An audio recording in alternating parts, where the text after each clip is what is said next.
Pada kesempatan ini, saya Deborah Krisinta, mahasiswa S2 Statistika Angkatan tahun 2018 di bawah bimbingan Dr. Insinyur Imade Sumertaja MSI dan Dr. Insinyur Indahwati MSI, akan menyampaikan hasil penelitian tugas akhir saya yang berjudul Evaluasi Kinerja Metode Cluster Ensemble dan Latent Class Clustering atau LCC pada peubah campuran.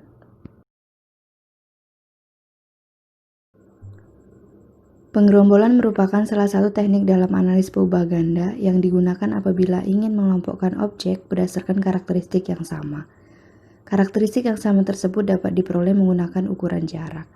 Hal yang menjadi perhatian adalah ketika objek berasal dari jenis peubah yang berbeda sekaligus. Oleh karena itu, menggunakan ukuran jarak tidak dapat dilakukan secara langsung. Beberapa metode telah diperkenalkan dalam analisis penggerombolan, salah satunya adalah hierarki, Cummins, dan Kamut. Namun, sekali lagi metode ini terbatas hanya pada satu jenis peubah yang sama, sehingga membutuhkan metode yang dapat diterapkan pada jenis peubah yang berbeda atau peubah campuran. Beberapa metode penggerombolan yang dapat diterapkan ke dalam peubah campuran ternyata telah ada, dan telah ada juga peneliti yang melakukan evaluasi kinerjanya, seperti pada gambar slide berikut. Keluaran terakhir pada penelitian sebelumnya itulah yang akan saya lakukan evaluasi untuk mendapatkan metode mana yang terbaik dalam melakukan penggerombolan peubah campuran. Oleh karena itu, tujuan dari penelitian ini yang pertama adalah mengkaji hasil simulasi terhadap perbandingan penggerombolan dengan menggunakan metode cluster ensemble dan LCC pada peubah campuran. Kemudian yang kedua adalah melakukan penerapan metode terbaik hasil simulasi ke dalam data real. Adapun data bangkitan yang digunakan berasal dari karakteristik sesuai pada tabel berikut, di mana terdapat 4 peubah yang terbagi dalam 2 peubah numerik yang diasumsikan menyebar normal dan 2 peubah kategorik yang diasumsikan menyebar multinomial. Peubah tersebut akan dibangkitkan dalam 3 dan 4 gerombol, non-overlapping dan overlapping. Selanjutnya, untuk data terapan yang digunakan dalam penelitian ini adalah data PODES Provinsi Bengkulu tahun 2018. Peubah penelitian yang digunakan berdasarkan 5 Indeks Pembangunan Desa atau IPD tahun 2018, yaitu sebanyak 12 peubah numerik dan 12 peubah kategori. Berikut tahapan prosedur analisis yang terbagi menjadi 2, yaitu proses tahapan simulasi data bangkitan dan proses tahapan data PODES.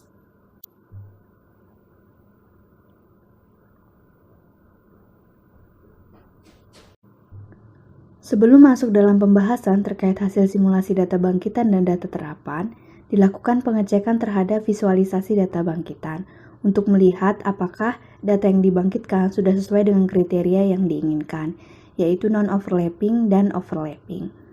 Sebagai salah satu contoh, menggunakan rasio amatan sama dan banyaknya gerombol 3, di mana dapat dilihat bahwa data yang diinginkan sudah terpenuhi.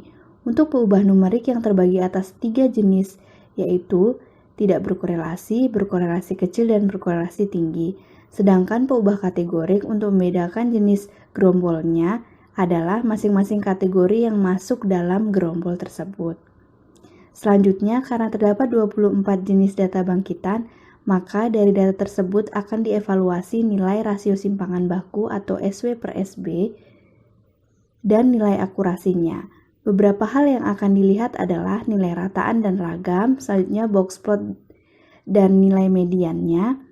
Nilai median ini digunakan karena adanya pencilan. Selanjutnya dilihat juga koefisien keragaman. Hal ini dilakukan untuk memastikan hasil kestabilan nilai yang diperoleh dari 1000 kali ulangan. Dan selang kepercayaan 95% bagi selisih rataan. Ini digunakan untuk memperkuat keputusan terhadap nilai rataan yang telah dihitung. Hasil pada simulasi non-overlapping disajikan dalam bentuk tabel dan diberikan keterangan terhadap metode mana yang memberikan nilai evaluasi yang lebih baik. Untuk nilai rasio simpangan baku dipilih metode yang memberikan nilai yang terkecil, sedangkan akurasi dipilih nilai yang terbesar. Sedangkan untuk evaluasi ragam dipilih yang menghasilkan nilai keragaman yang kecil. Berdasarkan tabel berikut, diperoleh bahwa untuk evaluasi nilai rataan bagi rasio simpangan baku, LCC lebih banyak menunjukkan yang terbaik, Sedangkan untuk nilai akurasi, kedua metode memberikan nilai yang seimbang. Sedangkan dari segi keragaman, maka cluster ensemble memberikan nilai yang cenderung lebih stabil daripada LCC. Apabila dilihat dari nilai median, maka LCC cenderung memberikan nilai evaluasi yang lebih unggul kecuali pada nilai median akurasi pada 4 gerombol. Berikut hasil perhitungan koefisien keragaman dan selang kepercayaan 95% bagi selisih rata-rata.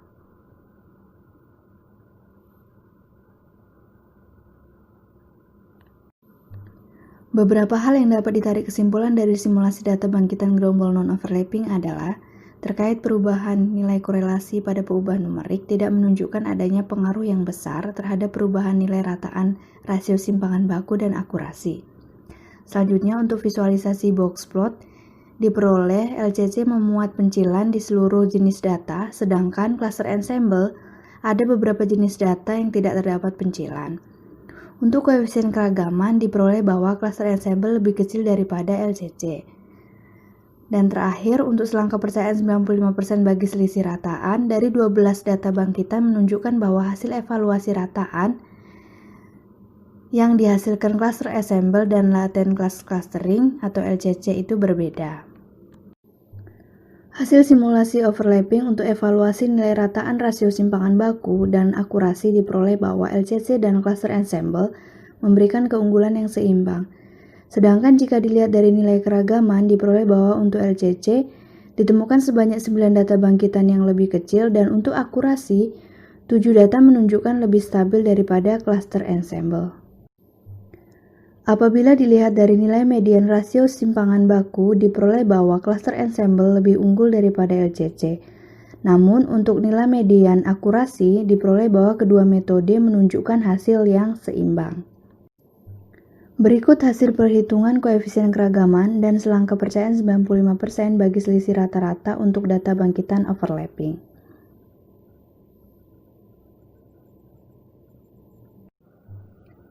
Beberapa hal yang diperoleh pada jenis data bangkitan overlapping adalah terkait korelasi memberikan kesimpulan yang sama dengan data bangkitan non-overlapping. Kemudian untuk visualisasi box plot, diperoleh bahwa cluster ensemble terdapat pencilan di seluruh jenis data, sedangkan LCC ada beberapa jenis data yang tidak terdapat pencilan. Untuk koefisien keragaman, rasio simpangan baku, 8 data menunjukkan LCC lebih stabil daripada cluster ensemble. Sedangkan untuk akurasi, 7 data menunjukkan LCC lebih stabil daripada cluster ensemble. Dan untuk selang kepercayaan 95% bagi selisih rataan, 2 data menunjukkan hasil rataan metode yang tidak berbeda.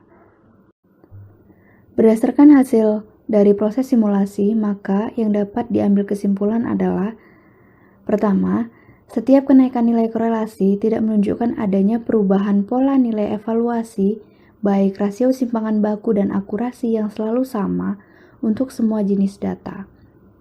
Hal tersebut mungkin saja terjadi karena pada saat menerapkan cluster ensemble menggunakan jarak Euclidean dan dilakukan transformasi skor komponen utama.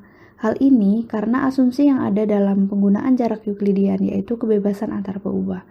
Sedangkan pada LCC, menurut Sambandam tahun 2003, dalam penelitiannya menyatakan bahwa LCC merupakan metode analisis berbasis model yang secara bersamaan melakukan pengelompokan data, serta dapat pula melakukan model regresi di setiap kelompok.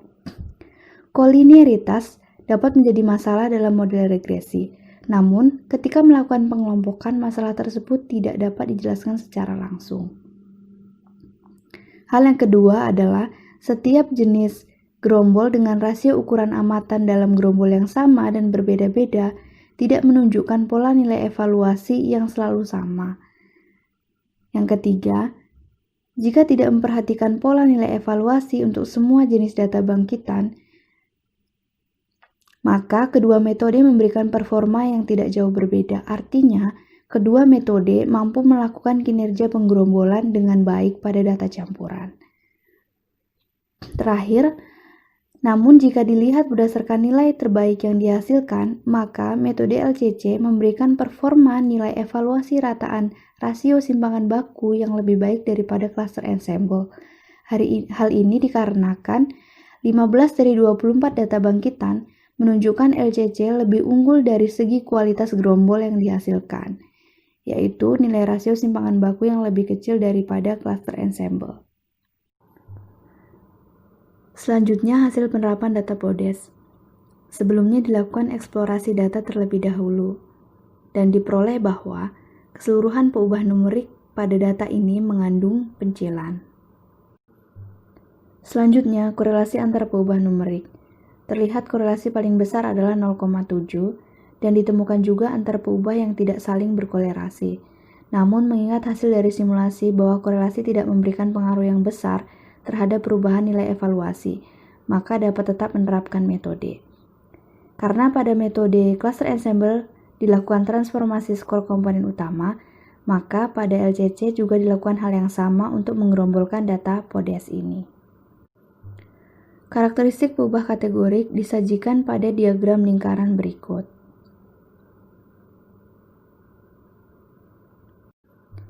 Untuk mendukung bahwa metode terbaik yang dihasilkan pada proses simulasi dapat dilakukan visualisasi gerombol, maka akan dilakukan evaluasi kembali terhadap kedua metode pada data PODES. Hal ini sekaligus akan diperoleh gerombol optimal yang dihasilkan kedua metode. Pemilihan gerombol optimal dilakukan berdasarkan kestabilan nilai rasio simpangan baku yang disertai dengan semakin bertambahnya banyak gerombol. Baiknya gerombol yang dipilih untuk masing-masing metode disesuaikan sampai nilai rasio simpangan baku stabil. Penggerombolan metode pertama yaitu cluster ensemble, di mana peubah numerik menggunakan metode K-means. Gerombol optimal yang terpilih adalah 4 gerombol. Peubah kategorik pada metode cluster ensemble menggunakan algoritma squeezer, di mana dalam melakukan penggerombolan menggunakan nilai threshold. Diperoleh nilai threshold sebesar 4,3 yang menghasilkan gerombol optimal, yaitu sebanyak 2 gerombol. Selanjutnya, hasil penggerombolan dari kedua peubah numerik dan kategorik diasumsikan sebagai peubah kategorik untuk dilakukan penggerombolan menggunakan algoritma squeezer, dan gerombol optimal yang diperoleh cluster ensemble adalah sebanyak 2 gerombol. Metode penggerombolan data PODES selanjutnya adalah LCC, dan diperoleh gerombol optimalnya sebanyak 3 gerombol. Berdasarkan gerombol optimal yang dihasilkan kedua metode, maka diperoleh bahwa metode LCC memberikan nilai rasio simpangan baku terkecil. Hal tersebut juga sejalan dengan hasil yang diperoleh pada simulasi, di mana LCC cenderung memberikan kualitas gerombol yang lebih baik daripada cluster ensemble. Maka visualisasi gerombol optimal menggunakan hasil metode dari LCC. Sebaran jumlah desa dalam gerombol optimal yang dihasilkan LCC yaitu sebanyak 60% berada pada gerombol 1 dan 16% pada gerombol 2, selanjutnya 24% berada pada gerombol 3. Visualisasi gerombol optimal untuk peubah numerik menggunakan fungsi Chernoves pada program R. Gerombol 2 menunjukkan nilai rataan yang jauh lebih besar daripada gerombol 1 dan 3, kecuali pada bentuk mata, di mana hal ini bukan merupakan suatu kerugian karena berkaitan dengan waktu tempuh dan biaya menuju kantor kecamatan. Karakteristik gerombol optimal untuk peubah kategorik secara lengkap disajikan pada tabel 18 draft tesis, berdasarkan presentasi kategori yang muncul dalam gerombol, dan diperoleh bahwa desa yang berada dalam gerombol 2 dan 3 memuat desa dengan kategori yang lebih baik daripada gerombol 1. Namun, antara kedua gerombol tersebut, gerombol 2 menunjukkan presentasi kategori tidak ada fasilitas infrastruktur lebih kecil daripada gerombol 3.